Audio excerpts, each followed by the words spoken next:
Why is the person who ignores you more attractive than the one who actually likes you? Someone texts back instantly, always shows up, never leaves you guessing, and somehow that feels suffocating.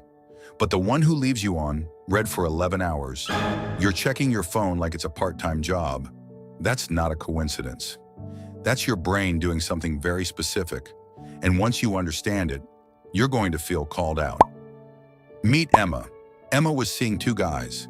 Liam texted good morning every day, remembered the small stuff, never canceled, always showed up. Ryan? Some days, she was his whole world. Other days, nothing, no text, no reason, just silence for 3 days, like she didn't exist. Emma knew Liam was better. She knew it completely, but she was lying awake at 2 a.m., thinking about Ryan, replaying old conversations, wondering what she did wrong, checking if he'd seen her story. And Liam, sweet, reliable, always there. Liam, boring. Sound familiar? Because if you're being honest right now, you've been Emma. Here's what's actually happening.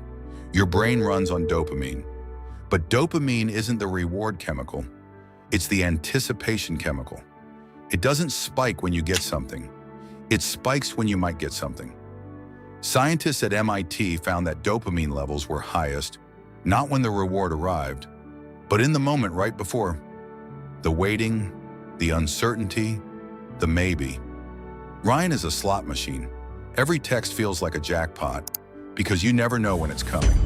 Liam is a salary, stable, guaranteed. And your brain finds guaranteed boring. This isn't a character flaw. This is just your brain doing exactly what it was built to do. But it gets darker. The more Emma thought about Ryan, the more familiar he felt.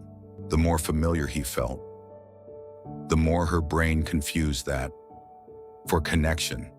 Psychologists call it the mere exposure effect.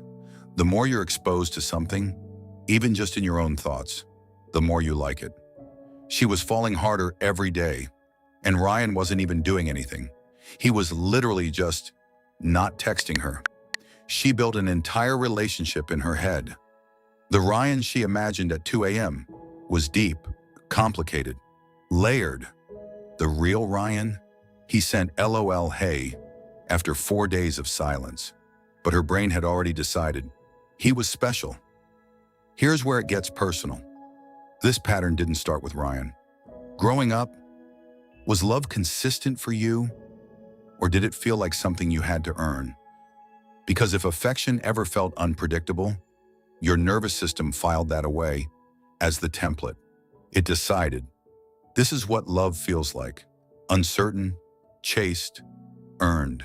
So now, when someone is consistent, your brain goes, something's off. This is too easy. And when someone ignores you, your brain goes, this feels familiar. This feels like home, even if home was painful. Psychologists call this anxious attachment. It affects around 20% of adults. 1 in 5 people, literally wired to find uncertainty more attractive than safety. You're not broken. You're just running very old software. Emma eventually asked herself one honest question. Am I actually into Ryan, or am I just addicted to the uncertainty? And when she sat with that, she realized she didn't even know him. She knew the version she built in her head, assembled from silence and hope and 2 a.m. thoughts.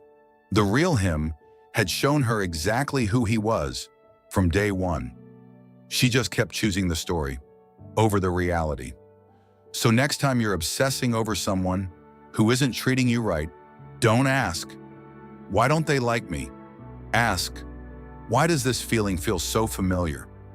Because the most attractive person in the room isn't always the one who's good for you. Sometimes they're just the one your brain recognizes. And recognition isn't the same as love. You're not crazy. You're just human, running a very old program in a world your brain wasn't built for. But now, you know it's there. And that's where it starts to change. Subscribe, because next video, We're going somewhere you didn't expect.